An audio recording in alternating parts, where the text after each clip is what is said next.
Hello everyone, this is Girisha, Assistant Professor, Government First Grade College, Badonalli. Welcome to Digital Learning.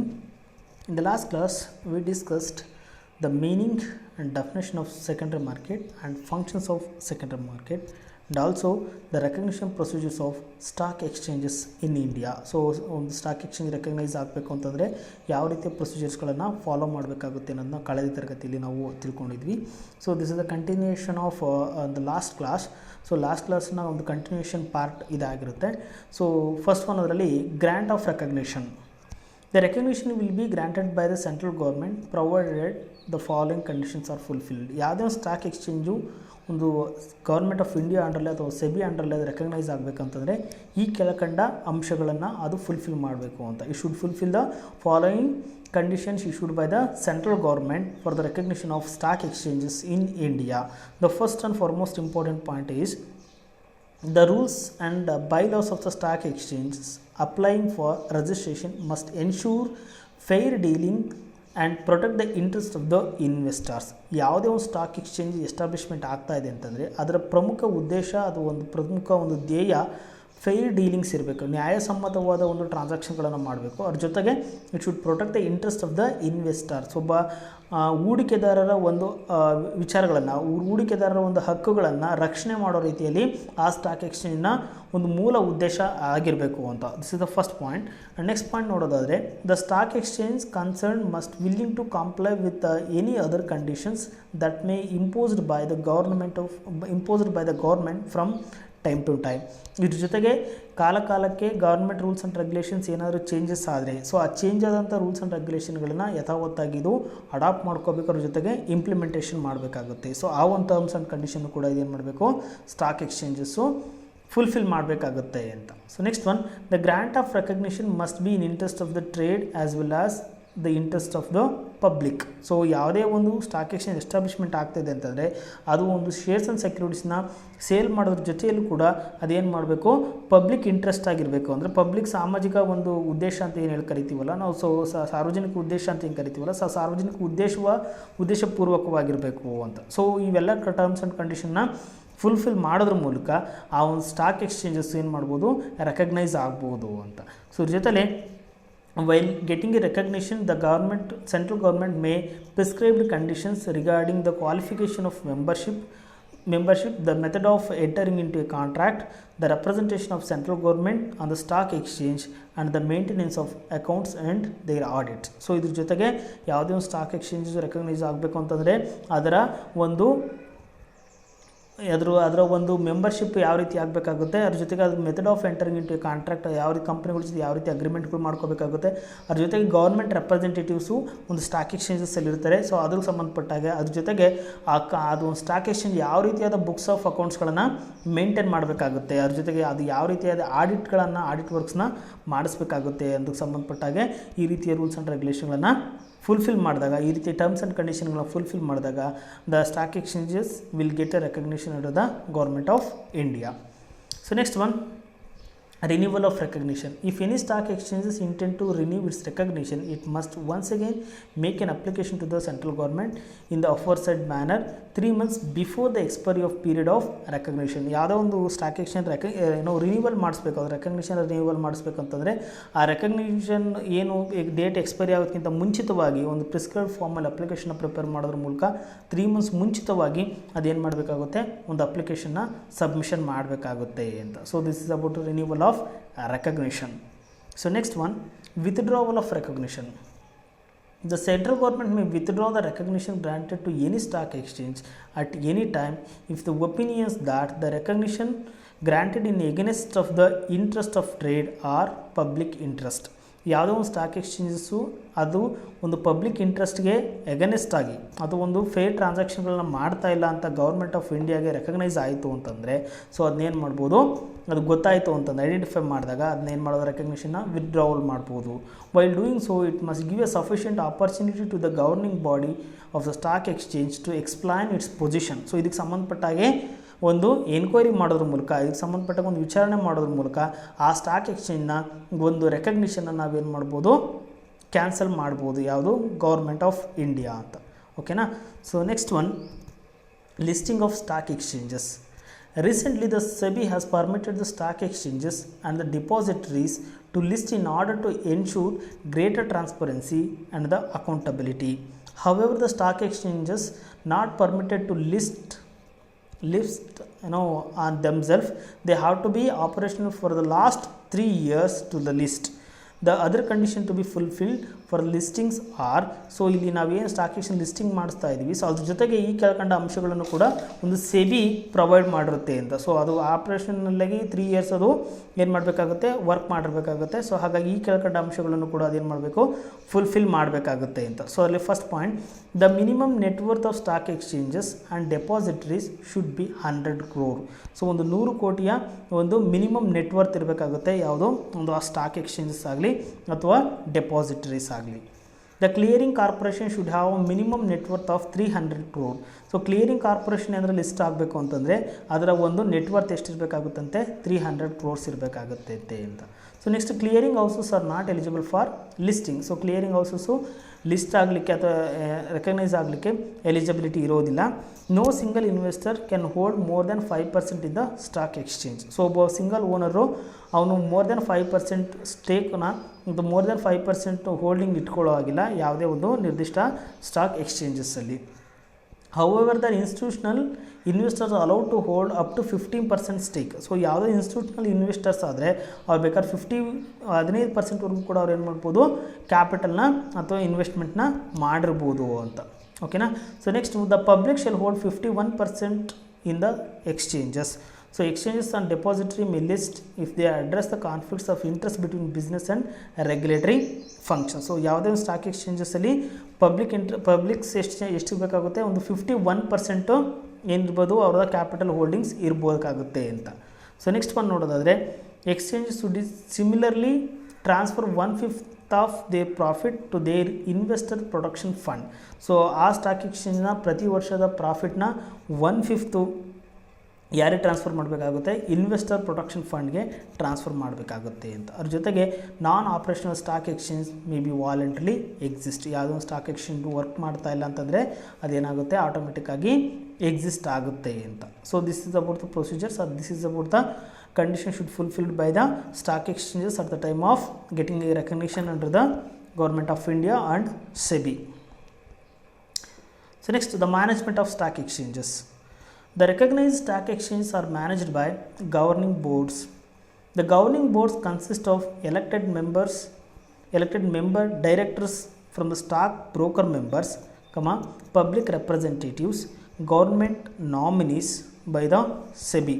So ಇಲ್ಲಿ publics ಒಂದು stock ಎಕ್ಸ್ಚೇಂಜಲ್ಲಿ governing body ಅಂತ ಇರುತ್ತೆ, governing board ಅಂತ ಏನಿರುತ್ತೆ, ಇವರು elected members ಆಗಿರ್ತಾರೆ.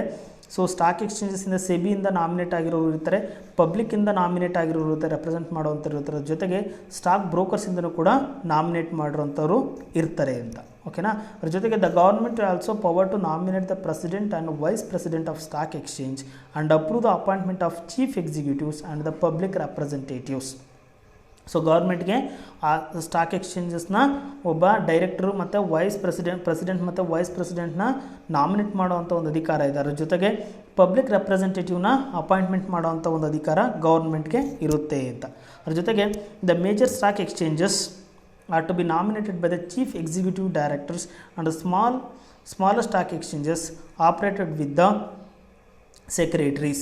So ಯಾವುದೇ ಒಂದು ಬಿಗ್ ಸ್ಟಾಕ್ ಎಕ್ಸ್ಚೇಂಜಸ್ ಆಗಿದ್ದರೆ ಅವರು ಯಾರು ಅದನ್ನ ಮೇಂಟೈನ್ ಮಾಡ್ತಾರೆ ಅಂತಂದರೆ ಚೀಫ್ ಎಕ್ಸಿಕ್ಯೂಟಿವ್ ಡೈರೆಕ್ಟರ್ಸು ಮೇಂಟೈನ್ ಮಾಡ್ತಾರೆ. ಅದ್ರ ಜೊತೆಗೆ smaller stock exchanges it's comes under the control of secretary. So secretary ಅಂಡರಲ್ಲಿ ವರ್ಕ್ ಮಾಡ್ತಾರೆ ಅಂತ. ಸೊ ಸೆಕ್ರೆಟರಿ ಅದನ್ನ ಸ್ಟಾಕ್ ಎಕ್ಸ್ಚೇಂಜಸ್ನ ಕಂಟ್ರೋಲ್ ಮಾಡ್ತಾನೆ ಅಂತ. So next one, the governing boards are wide power such as. ಈ ಗವರ್ನಿಂಗ್ ಬಾಡಿಯ ಒಂದು ಅಧಿಕಾರಗಳು ಏನೇನಿರುತ್ತಪ್ಪ ಅಂತಂದರೆ, selections of office bearer and setting up the committees like listing committees, arbitration committees and defaulters committee. So ಇಲ್ಲಿ direct governing ಬೋರ್ಡ್ಗೆ ಒಂದು office ಬೇರನ್ನು appointment ಮಾಡೋ ಒಂದು ಅಧಿಕಾರ ಇರುತ್ತೆ. ಅದ್ರ ಜೊತೆಗೆ ಲಿಸ್ಟಿಂಗ್ ಕಮಿಟಿ ಆಗಿರ್ಬೋದು, ಆರ್ಬಿಟ್ರೇಷನ್ ಕಮಿಟಿ ಆಗಿರ್ಬೋದು, ಅದ್ರ ಜೊತೆಗೆ ಡಿಫಾಲ್ಟರ್ಸ್ ಕಮಿಟಿನ ಅಪಾಯಿಂಟ್ಮೆಂಟ್ ಮಾಡೋವಂಥ ಕಮಿಟಿನ ಫ್ರೇಮ್ ಮಾಡೋವಂಥ ಅಧಿಕಾರ ಈ ಗವರ್ನಿಂಗ್ ಬೋರ್ಡ್ಸ್ಗೆ ಇರುತ್ತೆ ಅಂತ. So next one, admission and exploration of member. So ಯಾವುದೋ ಮೆಂಬರ್ನ ಅಡ್ಮಿಷನ್ ಮಾಡಬೇಕು ಅಥವಾ ಅವನ್ನ ಟರ್ಮಿನೇಟ್ ಮಾಡಬೇಕು ಅನ್ನೋ ಒಂದು ಅಧಿಕಾರ ಕೂಡ ಈ ಗವರ್ನಿಂಗ್ ಬೋರ್ಡ್ಗೆ ಇರುತ್ತೆ ಅಂತ. ಅದ್ರ ಜೊತೆಗೆ management of properties and finance of the exchange. So ಆ ಸ್ಟಾಕ್ ಎಕ್ಸ್ಚೇಂಜ್ನ ಒಂದು ಪ್ರಾಪರ್ಟಿ ಆಗಿರ್ಬೋದು, ಅದಕ್ಕೆ ಸಂಬಂಧಪಟ್ಟಂತೆ ಅದರ ಒಂದು ಆಸ್ತಿಗಳನ್ನು ಮ್ಯಾನೇಜ್ ಮಾಡೋವಂಥ ಅಧಿಕಾರನೂ ಕೂಡ ಗವರ್ನಿಂಗ್ ಬೋರ್ಡ್ಗೆ ಇರುತ್ತೆ ಅಂತ.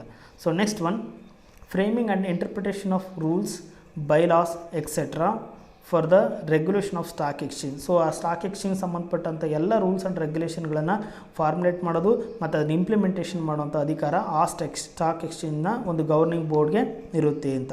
ಅದ್ರ ಜೊತೆಗೆ adjudication of disputes among the members are outsider. ಈ ಸ್ಟಾಕ್ ಎಕ್ಸ್ಚೇಂಜ್ ಮೆಂಬರ್ ಜೊತೆ ಏನಾದರೂ ಡಿಸ್ಪ್ಯೂಟ್ಸ್ಗಳು ರೈಸ್ ಆದರೆ ಅದನ್ನು ಸಾಲ್ವ್ ಮಾಡುವಂಥದ್ದು, ಅದನ್ನು ರಿಸಾಲ್ವ್ ಮಾಡುವಂಥದ್ದು ಕೂಡ ಒಂದು ಸ್ಟಾಕ್ ಎಕ್ಸ್ಚೇಂಜ್ನ ಒಂದು ಗವರ್ನಿಂಗ್ ಬೋರ್ಡ್ಗೆ ಅಧಿಕಾರ ಇರುತ್ತೆ ಅಂತ. Next, management of affairs of the stock exchange in the best interest of the investors and public. So public ಇಂಟ್ರೆಸ್ಟ್ನ ಪ್ರೊಟೆಕ್ಟ್ ಮಾಡೋದು, ಇನ್ವೆಸ್ಟರ್ಸ್ ಇಂಟ್ರೆಸ್ಟ್ನ ಪ್ರೊಟೆಕ್ಟ್ ಮಾಡೋವಂಥ ಅದಕ್ಕೆ ಸಂಬಂಧಪಟ್ಟಿರುವಂಥ ಎಲ್ಲ ರೂಲ್ಸ್ ಆ್ಯಂಡ್ ರೆಗ್ಯುಲೇಷನ್ನ ಫಾರ್ಮುಲೇಟ್ ಮಾಡೋದು ಅಥವಾ ಅವನ್ನ ಇಂಪ್ಲಿಮೆಂಟೇಷನ್ ಮಾಡೋ ಅಧಿಕಾರ ಯಾರಿಗಿರುತ್ತೆ, ಗವರ್ನಿಂಗ್ ಬಾಡಿಗೆ ಇರುತ್ತೆ ಅಂತ. So this is about the listing of stock exchanges.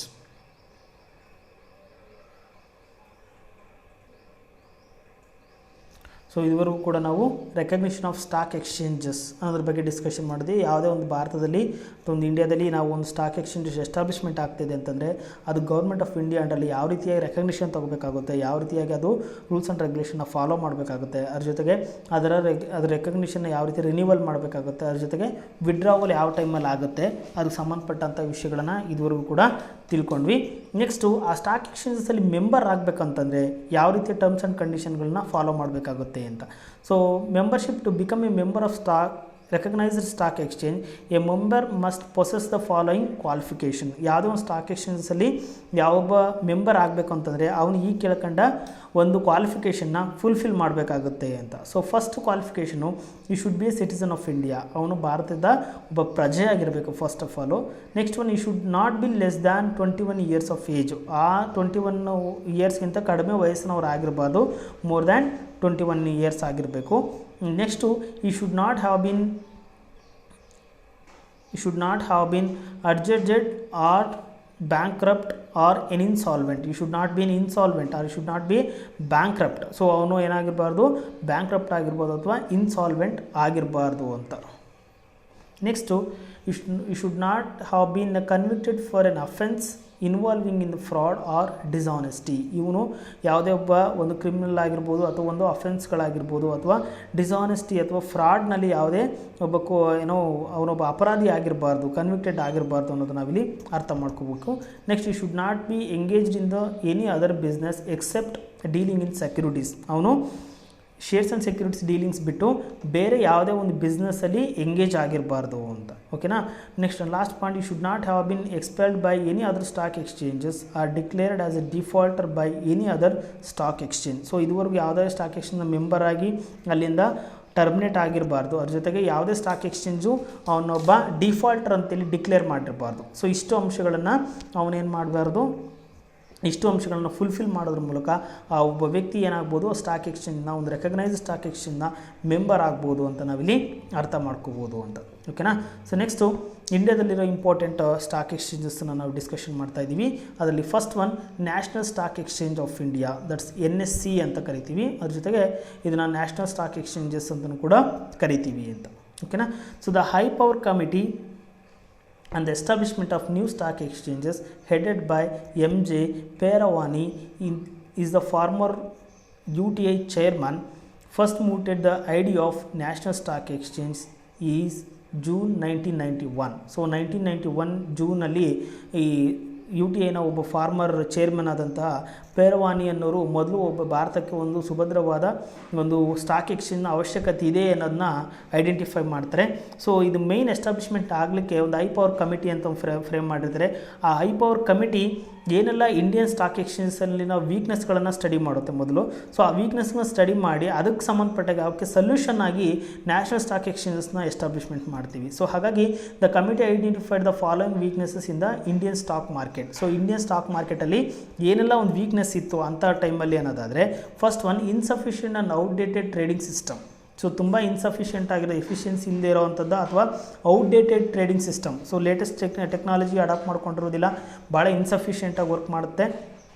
So that is an insufficient outdated trading system result in non-transparent operation which has an adverse effect on investors confidence. So ಇನ್ವೆಸ್ಟರ್ನ confidence ಇರೋದಿಲ್ಲ, ಏನೋ ಇದೇನಾಗಿರುತ್ತೆ ಅಂತಂದರೆ ಇನ್ಸಫಿಷಿಯೆಂಟಾಗಿ work ಮಾಡುತ್ತೆ ಮತ್ತು outdated trading ಸಿಸ್ಟಮ್ನ adapt ಮಾಡ್ಕೊಂಡಿರ್ತಾರೆ ಅಂತ. So first point. Next one, outdated settlement system inadequate to cater to the growing volume of business leading to the delay and illiquidity in the market. So ಇಲ್ಲಿ outdated settlement ಸಿಸ್ಟಮ್ನ adapt ಮಾಡ್ಕೊಳ್ಳೋದ್ರಿಂದ ನಮಗೆ liquidity problem ಆಗಿರುತ್ತೆ. Shares and ಸೆಕ್ಯೂರಿಟೀಸ್ನ ಯಾರಾದರೂ sale ಮಾಡಬೇಕು ಅಂತಂದರೆ ಅವ್ರು immediate sale ಮಾಡಲಿಕ್ಕೆ ಆಗ್ತಾ ಇರಲ್ಲ. ಸೊ ಹಾಗಾಗಿ ಇಲ್ಲಿಕ್ವಿಡಿಟಿ ಪ್ರಾಬ್ಲಮ್ನ ಫೇಸ್ ಮಾಡ್ತಾ ಇರ್ತೀವಿ ಅಂತ. ಸೊ ಹಾಗಾಗಿ inability to develop the debt market. So ಇಲ್ಲಿ ಯಾವುದೇ ಡೆಟ್ ಮಾರ್ಕೆಟ್ ಇರೋದಿಲ್ಲ. ಸೊ ಹಾಗಾಗಿ ಇಂಥ ಒಂದು ವೀಕ್ನೆಸ್ನ ಈ high power committee headed by MJ ಪೇರವಾನಿ ಅವರು ಐಡೆಂಟಿಫೈ ಮಾಡ್ತಾರೆ. ಸೊ ಇಂಥ ವೀಕ್ನೆಸ್ನ ಹಾಗೆ ಸೊಲ್ಯೂಷನ್ ಆಗಿ ಅಂದರೆ to overcome these are all the weaknesses, so we are going to establish the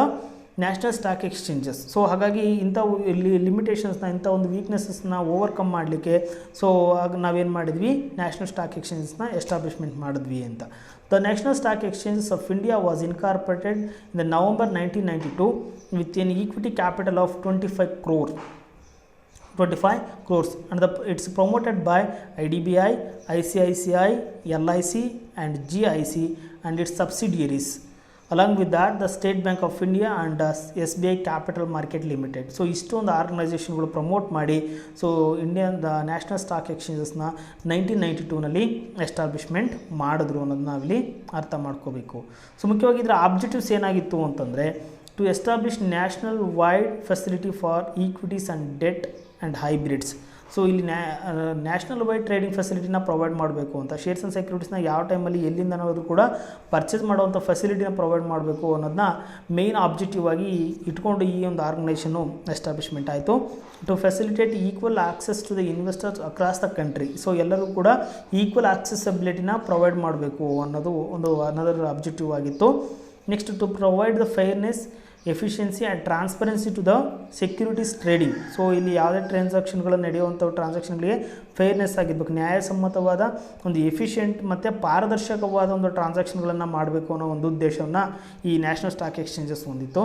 ಅದ್ರ ಜೊತೆಗೆ to enable shorter settlement cycle. So ಯಾವುದೋ ಶೇರ್ಸ್ ಆ್ಯಂಡ್ ಸೆಕ್ಯೂರಿಟೀಸ್ನ ಪರ್ಚೇಸ್ ಮಾಡ್ತಿದ್ದೀನಿ ಅಂತಂದರೆ ಅವ್ನಿಗೆ ಇಮಿಡಿಯೇಟಾಗಿ ಅವ್ನಿಗೆ ಸೆಟ್ಲ್ಮೆಂಟ್ ಕ್ಲಿಯರ್ ಆಗಬೇಕು, ಇಮಿಡಿಯೇಟಾಗಿ ಅವ್ನ ಕ್ಯಾಪಿಟಲ್ಲು ಅಥವಾ ಅವ್ನ ಇನ್ವೆಸ್ಟ್ಮೆಂಟು ಸೆಟಲ್ಮೆಂಟ್ ಆಗಬೇಕು. ಆ ರೀತಿಯಾದ ಒಂದು ಸೆಟಲ್ಮೆಂಟ್ನ ಅಡಾಪ್ಟ್ ಮಾಡ್ಕೋಬೇಕು ಅನ್ನೋದಾಗಿತ್ತು. ಅವ್ರ ಜೊತೆಗೆ to meet the international securities market standards, ಒಂದು ಅಂತಾರಾಷ್ಟ್ರೀಯ ಮಟ್ಟದ ಒಂದು ಸ್ಟಾಕ್ ಎಕ್ಸ್ಚೇಂಜಸ್ನ ಸ್ಟ್ಯಾಂಡರ್ಡ್ಸ್ ಏನಿದೆ, ಸೊ ಅಂಥ ಒಂದು ಸ್ಟಾಕ್ ಎಕ್ಸ್ಚೇಂಜ್ ಸ್ಟ್ಯಾಂಡರ್ಡ್ಸ್ನ ಮೀಟ್ ಮಾಡೋದು ಕೂಡ ಒಂದು ಇಂಪಾರ್ಟೆಂಟ್ ಆಬ್ಜೆಕ್ಟಿವ್ ಆಗಿತ್ತು ಅಂತ. ಸೊ ಅದ್ರ ಜೊತೆಗೆ ಇನ್ನೊಂದು ಇಂಪಾರ್ಟೆಂಟ್ ಸ್ಟಾಕ್ ಎಕ್ಸ್ಚೇಂಜಸ್ ಯಾವುದಪ್ಪ ಅಂದರೆ Bombay stock exchange, that's BSE. ಅದನ್ನು BSE ಅಂತಲೂ ಕೂಡ ಕರಿತೀವಿ ಅಥವಾ ಬಾಂಬೆ ಸ್ಟಾಕ್ ಎಕ್ಸ್ಚೇಂಜಸ್ ಅಂತಲೂ ಕೂಡ ಕರಿತೀವಿ. The Bombay stock exchange is India's largest and earliest securities market. It's also Asia's first stock exchange. So ಏಷ್ಯಾದಲ್ಲಿ ಅಥವಾ ಭಾರತದಲ್ಲಿ ಏಷ್ಯಾದಲ್ಲೂ ಕೂಡ ಮೊಟ್ಟ ಮೊದಲ ಒಂದು ಸ್ಟಾಕ್ ಎಕ್ಸ್ಚೇಂಜ್ ಇದಾಗಿತ್ತು. ಯಾವುದೋ BSE. It had it's origin in the 1850s when the group of about 20 stock brokers met under the banyan tree in the street of Bombay. Their location changed frequently as the size of the group increased. The group moved to that, now it's called Dalal Street, in the year 1872. So ಇಲ್ಲಿ stock ಎಕ್ಸ್ಚೇಂಜನ್ನು establishment ಮಾಡೋಕ್ಕಿಂತ ಮುಂಚೆ ಇನ್ 50s group of investors, ಒಂದು 20 stock brokers ಏನು ಮಾಡ್ತಾಯಿದ್ರು, ಒಂದು banyan ಟ್ರೀನಲ್ಲಿ ಒಂದು association ಥರ ಮಾಡ್ಕೊಂಡು ಅವ್ರು ಏನು ಮಾಡ್ತಾಯಿದ್ರು, ಅವರ ಸೆಕ್ಯೂರಿಟೀಸ್ ಟ್ರಾನ್ಸಾಕ್ಷನ್ಗಳನ್ನ ಮಾಡ್ತಾಯಿದ್ರು.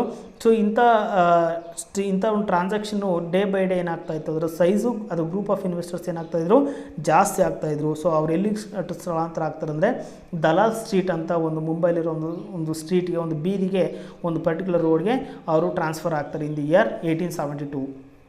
So next finally in the year 1872 the eminent businessman Premchand Roychand officially founded the native shares and stock broker association which was later named the Bombay stock exchange. So Premchand Roychand ಅನ್ನೋ ಒಬ್ಬ ಬಿಸ್ನೆಸ್ಮನ್ನು ಇನ್ ದಿ ಇಯರ್ 1872ನಲ್ಲಿ native shares and stock broker associations ಅನ್ನೋ ಒಂದು ಹೆಸರಲ್ಲಿ ಈ Bombay stock ಎಕ್ಸ್ಚೇಂಜಸ್ನ establishment ಮಾಡ್ತಾರೆ. Later it was named as the Bombay stock exchange. So ಅದಾದಮೇಲೆ ಅದೇನಾಗುತ್ತೆ ಬಾಂಬೆ ಸ್ಟಾಕ್ ಎಕ್ಸ್ಚೇಂಜ್ ಆಗಿ ಕನ್ವರ್ಟ್ ಆಗುತ್ತೆ ಅಂತ. So primary objective or main objective of Bombay stock exchanges ಅನ್ನೋದಾದರೆ the main objective of BSE is to promote and inculcate the honorable and just practice of trade in the securities transaction and discourage malpractices. So the main objective ಏನಾಗಿತ್ತಪ್ಪ ಅಂತಂದರೆ the major objective of BSE is to promote and inculcate honorable and just practice of trade in the securities transactions and the discourage of mall practices. So ಯಾವುದೇ ಒಂದು ಇಲ್ಲಿ ಟ್ರಾನ್ಸಾಕ್ಷನ್ಗಳನ್ನು ಫೇರಾಗಿ ಮಾಡೋದಾಗಿತ್ತು, ಅದ್ರ ಜೊತೆಗೆ mall ಪ್ರಾಕ್ಟೀಸಸ್ನ avoid ಮಾಡುವಂಥ ಒಂದು important ಉದ್ದೇಶದಿಂದ, ಒಂದು ಇಂಪಾರ್ಟೆಂಟ್ ಆಬ್ಜೆಕ್ಟಿವಿಂದ ಈ ಸ್ಟಾಕ್ ಎಕ್ಸ್ಚೇಂಜು ಎಸ್ಟಾಬ್ಲಿಷ್ಮೆಂಟ್ ಆಗುತ್ತೆ. ಓಕೆನಾ. ಸೊ ನೆಕ್ಸ್ಟು ಅದು ಇಂಪಾರ್ಟೆಂಟ್ ಪಾಯಿಂಟ್ಸ್ಗಳನ್ನು ನೋಡೋದಾದರೆ presently the present market capitalisation over $2.3 trillion currently. It is the world 10th largest stock exchange. It is also world fastest stock exchange with the median trade speed of 6 microseconds. So ಇಂಡಿಯಾದಲ್ಲಿ ಇದು ವರ್ಲ್ಡಲ್ಲೇ 10th largest stock exchanges ಇದಾಗಿದೆ. ಅದು transaction speed ಎಷ್ಟಿದೆಯಪ್ಪ ಅಂದರೆ 6 microseconds ಆಗಿದೆ ಅಂತ. ಓಕೆನಾ. So next important point ನೋಡೋದಾದರೆ it became the country's first stock exchanges to be recognized by government as per the Securities Contract Regulation Act in August 1957. So ಇದು 1957 ಆಗಸ್ಟಲ್ಲಿ ಏನು securities contract regulation act ಇದೆ, so ಅದರಡಿಯಲ್ಲಿ recognise ಆದ ಮೊಟ್ಟ ಮೊದಲ ಭಾರತದ ಒಂದು stock exchanges ಇದಾಗಿದೆ. ಯಾವುದು? BSE. Next the BSE has been enabling the Indian corporate sectors growth in the form of competent platform for raising capital. So BSE ಮೂಲಕ ನಾವು ಕ್ಯಾಪಿಟಲ್ ರೈಸ್ ಮಾಡಲಿಕ್ಕೆ ಒಂದು ಒಳ್ಳೆ ಪ್ಲಾಟ್ಫಾರ್ಮ್ ಆಗಿ ಇದು ವರ್ಕ್ ಮಾಡ್ತಾ ಇದೆ ಅಂತ ನಾವು ತಿಳ್ಕೊಬೋದು. It is the second stock exchanges in the world to secure ISO certification. So ಈ ವರ್ಲ್ಡಲ್ಲೇ ಸೆಕೆಂಡ್ ಸ್ಟಾಕ್ ಎಕ್ಸ್ಚೇಂಜಸ್ ಆಗಿದೆ ISO ಸರ್ಟಿಫಿಕೇಷನ್ ತಗೊಂಡ್ರ ಒಂದು stock exchange. In the year 1986 it is established the S&P BSE Sensex Index, which is an index of 30 most well established and monetarily sound companies listed in the BSE. So 31 ಒಂದು well established ಕಂಪನಿಗಳ ಒಂದು 30 ಕಂಪನಿಗಳ aggregate ಮಾಡಿ BSE Sensex ಅನ್ನೋದನ್ನ ಇನ್ the year 1986 establishment ಮಾಡ್ತಾರೆ. It is considered as the Indian domestic stock market pulse. So ಇದು ಏನಾಗುತ್ತೆ, it act as a Indian domestic stock market pulse. ಒಂದು ಭಾರತದ ಸ್ಟಾಕ್ ಎಕ್ಸ್ಚೇಂಜಸ್ನ ಒಂದು ನಾಡಿ ಮಿಡಿತವಾಗಿ ಈ BSE ಸ್ಟಾಕ್ ಎಕ್ಸ್ಚೇಂಜಸ್ಸು, ಅದ್ರ BSE ಸ್ಟಾಕ್ ಎಕ್ಸ್ಚೇಂಜಸ್ನ ಒಂದು ಸೆನ್ಸೆಕ್ಸು ಇದು ವರ್ಕ್ ಮಾಡುತ್ತೆ ಅಂತ. So this is about the information about BSE stock exchange and NSE stock exchange.